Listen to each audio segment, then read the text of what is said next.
আসসালামু আলাইকুম dear viewers, আশা করি সবাই আলহামদুলিল্লাহ আল্লাহর দয়া ভালোবাসাতে ভালো আছেন। তো আমি আজকে একটা গুরুত্বপূর্ণ বিষয় নিয়ে কথা বলবো। ভিডিওটা আশা করি ভালো লাগবে, আর ভিডিওটা একটু টানাটানি করেন না, ভিডিওটা একটু দেখার চেষ্টা করেন। প্রথম কথা, আমি ভিডিওতে যেটা নিয়ে কথা বলবো সেই কথার মধ্যে খুবই গুরুত্বপূর্ণ তিনটে বিষয় নিয়ে একটা আলোচনা করব। এক নম্বর হচ্ছে প্রিলি রেজাল্ট, দুই নাম্বার হচ্ছে লিখিত পরীক্ষা, লিখিত এক্সাম, আর সব থেকে যেটা মারাত্মক কথা, তিন নাম্বারে যেটা আলোচনা করব। এখন তো আসলে নতুন সিলেবাসের আগে যে বই সেটা তো বের হয় নাই, তাহলে আপনি কি পড়বেন? তাহলে এই সিলেবাসের আগে যে আপনারা কি পড়বেন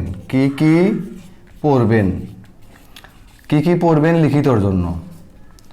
এখন দেখেন, আমার লেখা তো বেশি ভালো না, তো আমি বলে দিচ্ছি, একটু বুঝে নেন যে কি পড়বেন লিখিততে।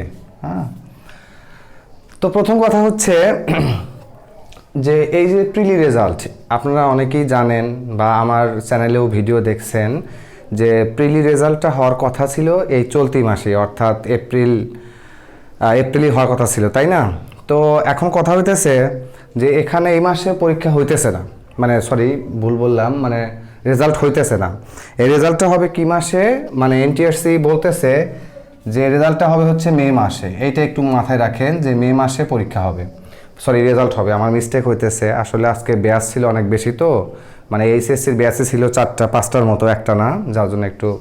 তো দেখেন, প্রিলির যে রেজাল্ট আছে, প্রিলির রেজাল্টটা হচ্ছে মে মাসে হবে, এটা শিওর।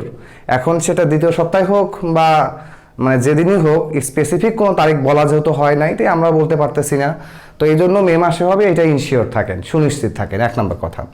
দুই নম্বর কথা হচ্ছে লিখিত পরীক্ষা। এখন লিখিত পরীক্ষা, এই যে বিজি প্রেসের অনেক কথাবার্তা আমি দেখলাম আর কি, তো আমি যেটা হাইলাইট সে কথাটাই বলি। এই বিজি প্রেস কী করলো না করলো এটা বিষয় না, এখন বলা হচ্ছে আসলে প্রশ্নপত্র যেহেতু অনেক, তো এই জন্য তারা বলা হচ্ছে যে এই যে আমাদের যে ঈদুল আজহা যে আছে, হ্যাঁ, এই যে ঈদুল আজহা, আসলে ঈদ বানানটা কিন্তু আমরা অনেকে এই যে এইভাবে ঈদ লেখি, আসলে এই ঈদ বানানটা কিন্তু ভুল, বুঝতে পারছেন? যারা বাংলা ব্যাকরণ, আসলে বিদেশি শব্দে দীর্ঘই হয় না, রস্বই হয়, এই জন্য ঈদের এটাই হচ্ছে সঠিক বানান।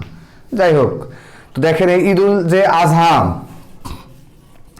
এই ঈদুল আজহার পরে পরীক্ষার লিখিত পরীক্ষা হওয়ার সম্ভাবনাটা সবচাইতে বেশি। এর আগে হতে পারে, তবে না হওয়ার সম্ভাবনাটাই বেশি।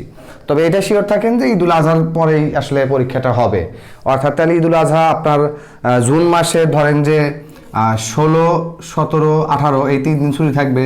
তার জুন মাসের এই জুনের 18 তারিখের আগে তো পরীক্ষা হওয়ার মোটামুটি কোনো সম্ভাবনা নাই, তার কারণ রেজাল্টের পরে তো একটা সময় দিতে হবে, তাই না? এইটা হচ্ছে বিষয়। এইবার গুরুত্বপূর্ণ যে ভিডিওর যে জন্য ক্লিক করছেন, যে কি পড়বেন লিখিতর জন্য, এইটা একটু পার্টটা একটু মনোযোগ দিয়ে দেখেন যে কি পড়বেন। এখন দেখেন যে আমাদের অনেকের যাদের সিলেবাসটা পরিবর্তন করা হয়েছে, বিশেষ করে হাই স্কুলে তো একদমই চেঞ্জ বলতে গেলে। তো আপনারা জানেন যে 10টি প্রশ্ন থাকবে, আমরা জানি 10টি প্রশ্ন থাকবে, 10টা অধ্যায় থেকে 10টা প্রশ্ন থাকবে। প্রত্যেকটা প্রশ্নের মার্ক হচ্ছে 10 করে, এবং হচ্ছে কোনো একটা বড় প্রশ্নের মার্ক থাকবে 10, অথবা ছোট প্রশ্ন থাকবে 5+5, অথবা সৃজনশীল আকারে থাকবে 1, 2, 3, 4, টোটাল মিলে 10, এরকম আর কি। তো এটা আশা করি সবাই জানেন। তো কি পড়বেন এটা হচ্ছে বিষয়। এখন দেখেন কি পড়বেন। নাম্বার ওয়ান যে জিনিসটা পড়তে হবে সেটা হচ্ছে আপনার, দেখেন সিলেবাস কিন্তু আছে, হয়তো বই বের হয় নাই, বই বের না হলেও কিন্তু সিলেবাসটা আছে, সিলেবাস বের হয়েছে, তাই না? তো আপনারা যে অধ্যায়গুলা সিলেবাসে আছে,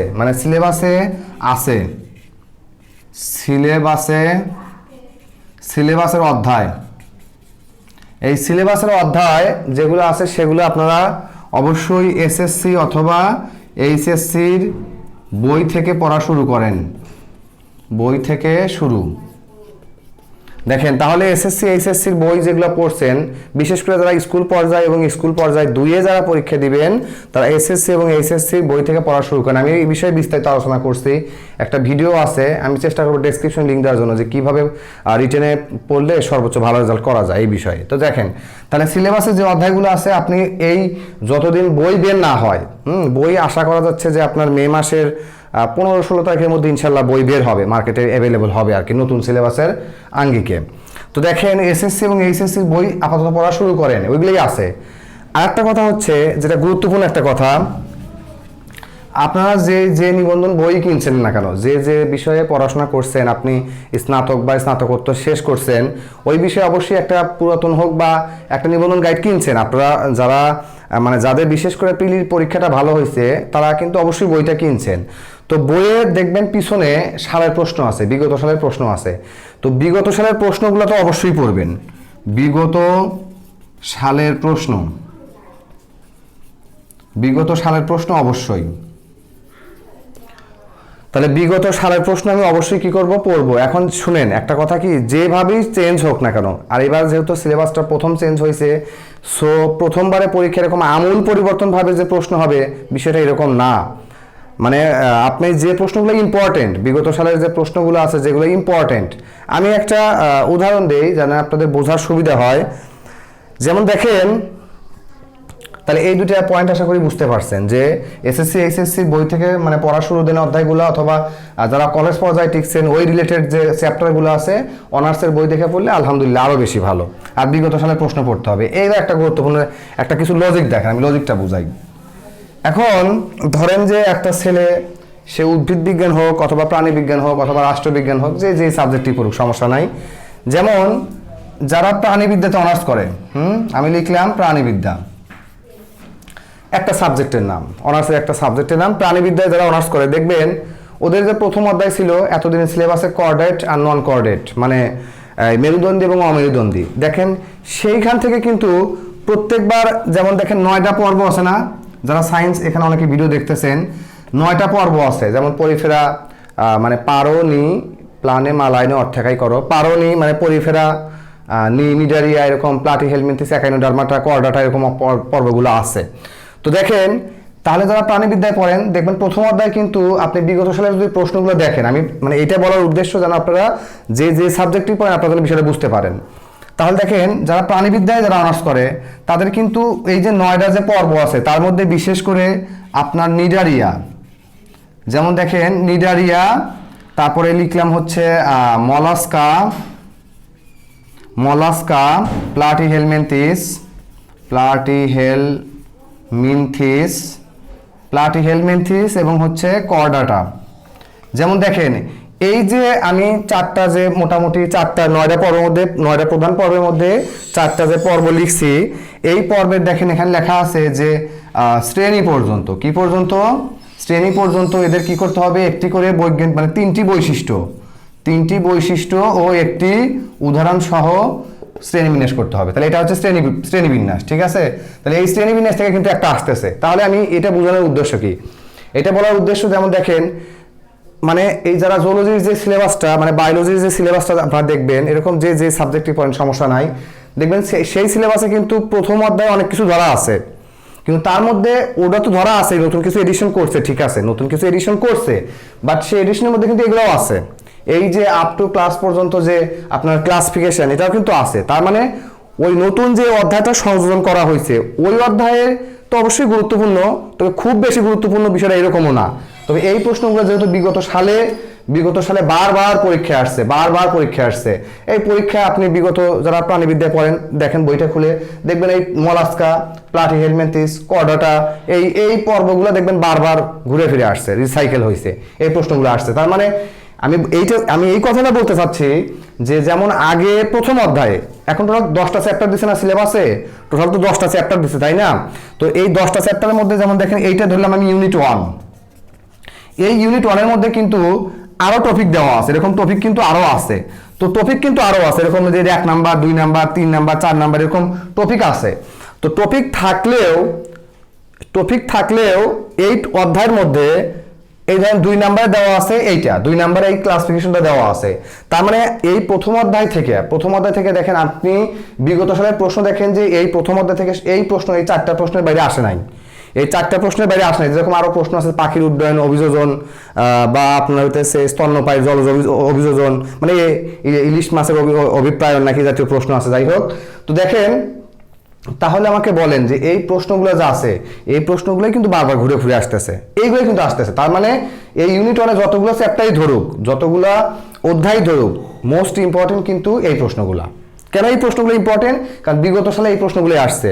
আর আমি ভাই এই কথাটা বোঝানোর উদ্দেশ্যে আমি জাস্ট প্রাণীবিদ্যা নিয়েছি, আপনি রাষ্ট্রবিজ্ঞান হন, আপনি যে সাবজেক্টই হন, আপনি সেই ইউনিট ধরে আপনি দেখবেন যে বিগত সালে কোন প্রশ্নগুলো বেশি আসছে, কোনগুলো বেশি আসছে ওই প্রশ্নগুলো আপাতত পড়া শুরু দেন, এবং এটা পড়তেই হবে।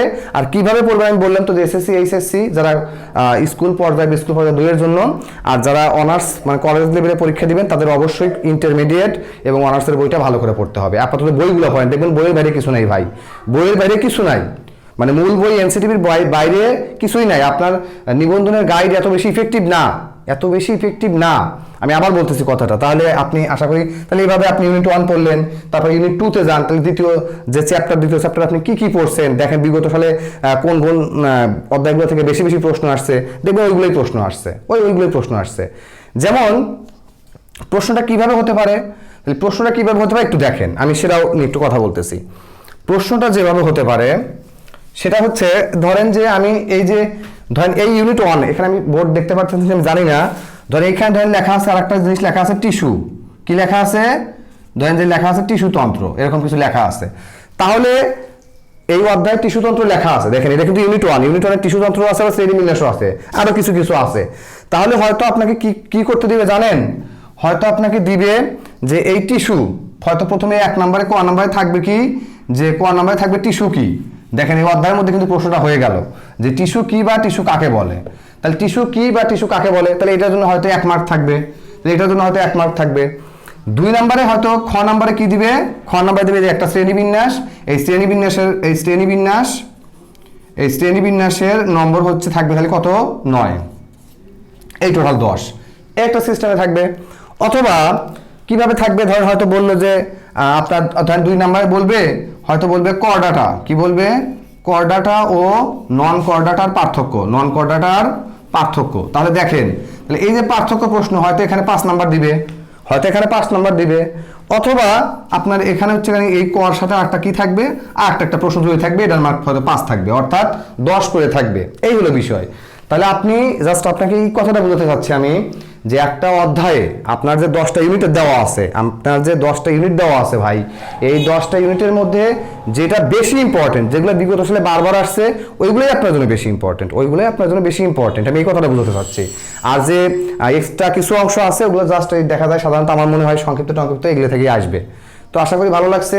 তো আমি এরপরের যে ভিডিওটা আছে, মানে আমার নেক্সট যে ভিডিও ইনশাআল্লাহ, এই নেক্সট ভিডিওর নাম্বার বন্টন কিভাবে প্রশ্নের ধরন হয় আমি সেটা নিয়ে কথা বলবো। যদি ভালো লাগে সাবস্ক্রাইব করতে পারেন, আমি সাবস্ক্রাইব করার কথা বলি না, তবে যদি ভালো না লাগে ডিসলাইক দিতে ভুলবেন না, আমি এই কথাটা বলি। আর আপনারা জানেন আমরা যারা ভিডিও দেখেন আমি চেষ্টা করি প্রত্যেকটা কমেন্টের রিপ্লাই দেওয়ার জন্য। তো আসলে প্রচণ্ড গরম পড়ছে, সবাই ভালো থাকেন, টিল দেন, আল্লাহ হাফেজ, সবার জন্য শুভকামনা। আসসালামু আলাইকুম ওয়া রাহমাতুল্লাহি ওয়া বারাকাতুহু।